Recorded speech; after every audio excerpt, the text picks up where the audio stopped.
C'est très certainement l'un des plus grands écrivains suisses, mais sa langue ne compte que 15 000 locuteurs. Arno Kamenisch écrit en sursilvane, l'un des 5 idiomes du romanche, langue helvétique officielle. Bonsoir Arno Kamenisch, merci d'être avec nous.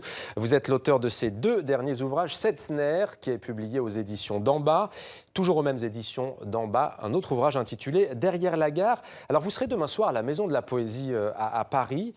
Vous êtes écrivain, on l'a dit, vous avez une pratique très personnelle de la lecture. En quoi l'oralité, la lecture même, que l'on appelle d'ailleurs en anglais le spoken word, est-elle importante à vos yeux? Oui, j'aime beaucoup la performance. D'une façon, un livre est pour lire, mais la performance, donner la voix au texte, c'est quelque chose que j'aime beaucoup. Et c'est encore aussi une rencontre avec le public, c'est quelque chose que j'aime bien. Comme la langue est vivante, est parlée, il y a la musicalité là-dedans, il y a le rythme et tout ça.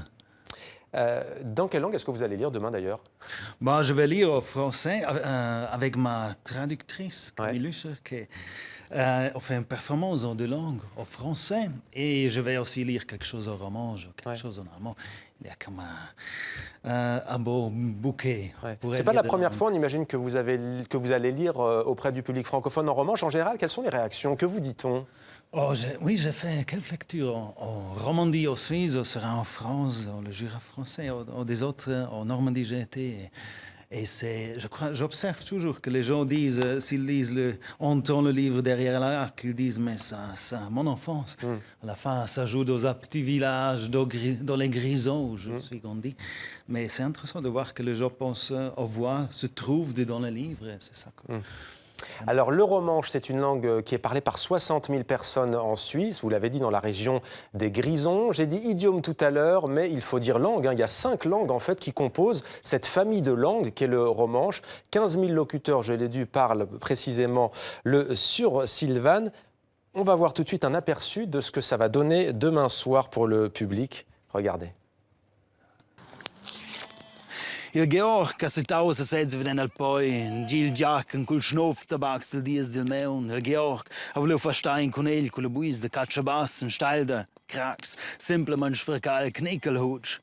El tila sil tubac, boah, streche con la mongia sul nas vi, quella c'è Paul conegl per las uellas, a serrau al dente la giuneglia, tenau il lauf de la buis, davos, las orellas e pamf. El tira il fazzolet de naso de sac, qu'eu, al conill è un schmervigliao. Ça vous fait rire, j'essaie de reconnaître un mot. En français, je n'ai pas réussi, en tout cas littéralement. De quoi parle cet extrait d'abord? Bon, c'est un extrait, c'est une petite anecdote qui s'est passée dans le village où je suis grandi. Ça parle que quelqu'un a tué un lapin et s'est disparu dans le pied. Parce qu'il a pris le lapin entre les genoux. Assez drôle et absurde un peu. C'est les moments absurdes, j'aime assez si j'écris à la fin. Saisir parfois l'absurde. Pour un francophone, on a l'impression d'entendre, on ne sait pas au fond quelle langue. Quelle est la particularité du romanche, dites-nous? Mais le romanche est une langue latine et on parle pas, vous avez dit, 5 idiomes, mais ce sont vraiment 5 différentes langues d'écriture. Si on lit le romanche, on voit les parallèles avec le français, avec l'italien, avec le portugais. Oui, c'est une langue qu'il y a peut-être 50 000 qui parlent encore ça. Moi, je suis grandi avec le romanche, dans la maison, avec les amis, on a toujours parlé le romanche. C'est mon langue du cœur, je disais. Quand vous êtes arrivé tout à l'heure, je vous ai demandé, en vous accueillant, comment dit-on bienvenue en romanche? Comment on dit bienvenue alors, en tout cas dans votre idiome? On dit bem-vindo. Là, ça ressemble à du portugais brésilien, en fait. Oui, il y a les sons qui sont, comment est-ce qu'on dit, suaves.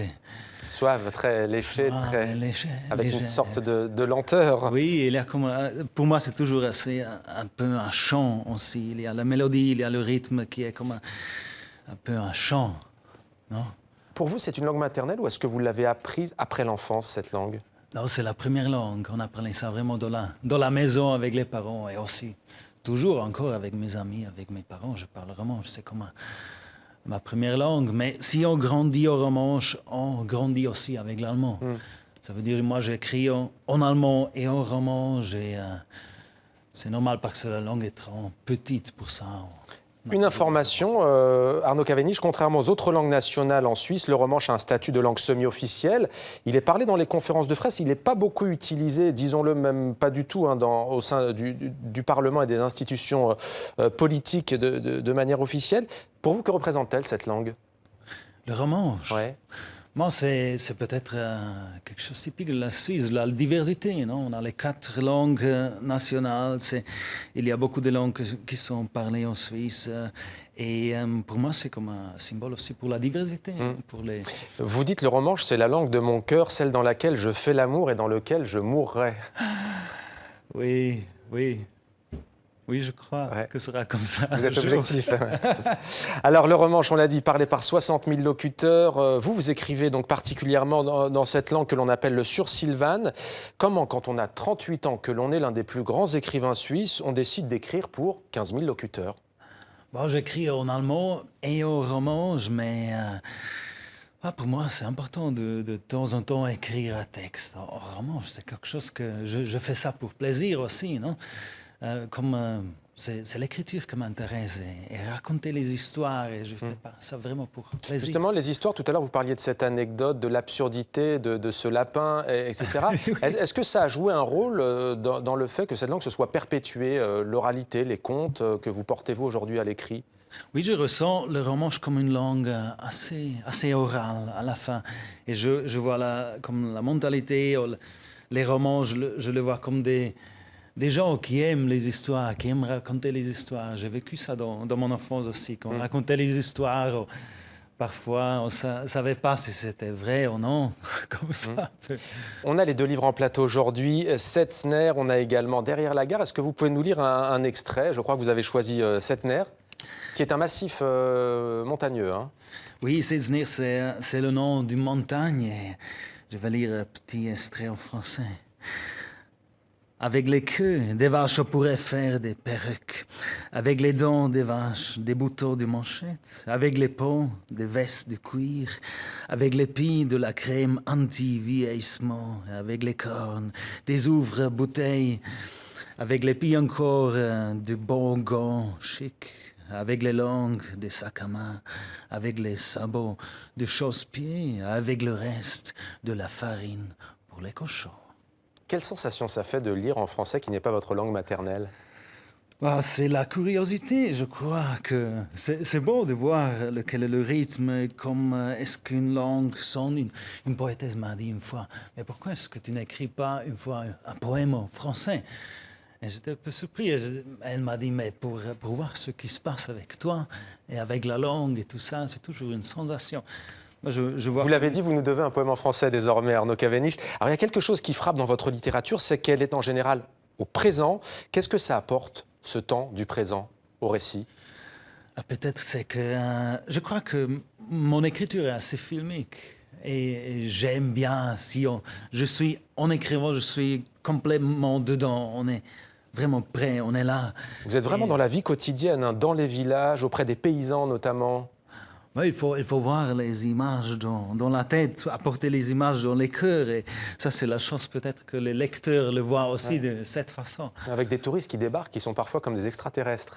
Oui, moi aussi, si je vais dans cette région, je suis un touriste maintenant. Mais oui, c'est bon, c'est comme un Setzner, en particulier peut-être un temps entre un temps qui se bouge, non? Une région qui se change. Vous racontez la vie rurale des Grisons, je le disais, la figure des touristes aussi, et un monde qui disparaît, on a le sentiment. Oui, un monde qui change, je disais. C'est intéressant de voir le temps quand je suis grandi et comme tout change. Et moi, je suis comme un écrivain. Qu'est-ce qui a changé quand vous dites tout change?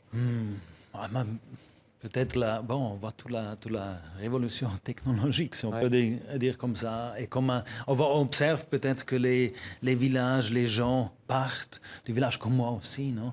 La poste ferme, le bistrot ferme. Ma tante, par exemple, avait un bistrot et tout à coup, c'était fermé. C'est comme un lieu où on se raconte les histoires. Et c'est intéressant de voir tout ça. Moi, comme écrivain, je suis un observateur, je regarde ça. Avec quoi, nostalgie? Non, je ne crois pas. Consciente que le monde change. comme ça. Votre langue change quand vous parlez de la nature, elle est même, disons-le, magnifiée. Magnifié, je comprends pas ça. Vous la sublimez en fait, elle est peut-être déjà à vos yeux magnifique, la nature, tout le temps, mais...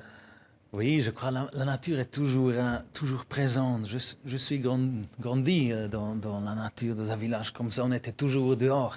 Le matin, on sortait de la maison, on passait à la forêt, je ne sais pas, on retournait le soir. Et je crois dans l'écriture, je suis influencé pour toute mon enfance que j'ai. Merci beaucoup Arnaud Kamenisch-Setzner, Derrière la gare, édition d'en bas. Et demain soir donc, si vous êtes à Paris ou en région parisienne, si vous avez les moyens de vous déplacer, de venir à la Maison de la Poésie, n'hésitez pas donc, lecture et séance découverte garantie avec Arnaud Kamenisch. Merci beaucoup, merci à vous.